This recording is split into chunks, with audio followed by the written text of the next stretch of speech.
we know that there's some lingering disagreement between the league and the union on whether and to what extent the concussion protocol was properly followed as to Tua Tagovailoa when he was hit by Bills linebacker Matt Milano, head hit the ground, showed signs of gross motor instability, were the protocols followed.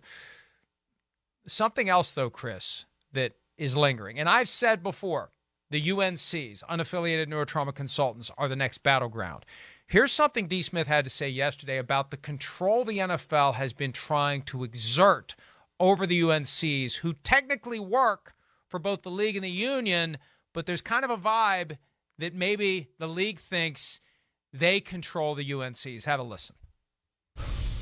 Through the course of us handling the situation that unfortunately happened to the player and the aftermath, I think that when the league or their medical director makes a unilateral decision to meet with the UNC separately from the union, that's not only a problem, that's a breach of ethics.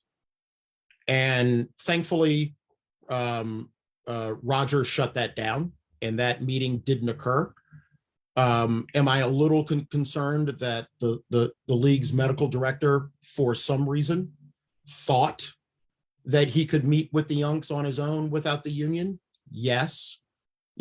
Perhaps it was a lapse in judgment, and my hope is that Allen's lapse in judgment is his last lapse in judgment.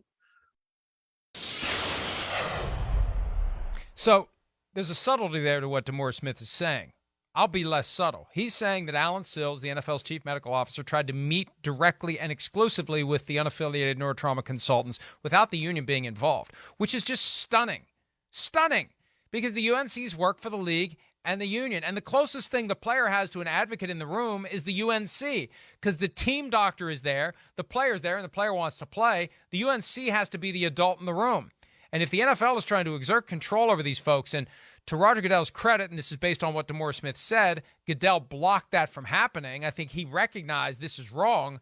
They really need to figure out how they're going to handle these folks going forward, because the UNCs, I think, Chris, are the most important figures in this entire concussion protocol application. Yeah, I mean, they definitely are. You said it, the adult in the room, whatever. They got to be the guy that, there's no bias. There's no, you're just doing what's medically right for the person, not player, not be influenced by, he wants to play, or team, hey, push him out there. He's okay. We need him today on this one. Yeah, very important spot. And again, I don't know. I don't want to accuse Dr. Alan Seals of anything bad, because I think his heart's always in the right place. I do. I mean, just being around him as much as we've been around him, just in league functions and even before that, I do think he cares about players in the league and safety and all of that. It's just not a good look to just go, rogue on your own and have that meeting there. It does. It makes it look like they're trying to persuade or sway things their way. And I think that's where, it's bad, and good thing Roger Goodell stepped in on that one. The UNCs are critical because, again, they want the players to be treated as patients, not like a pre-flight checklist that they do. Check, check, check, check. Okay, good to go. Plane's good to fly. Truck's good to roll. Player's good to go back. It needs to be broader, and sometimes you need to take a step back and not just check boxes and say what's the best for this human being, this patient, not this player. Hi, I'm Mike Tirico, and thanks for watching. Make sure to hit subscribe for the latest news and highlights from NBC Sports.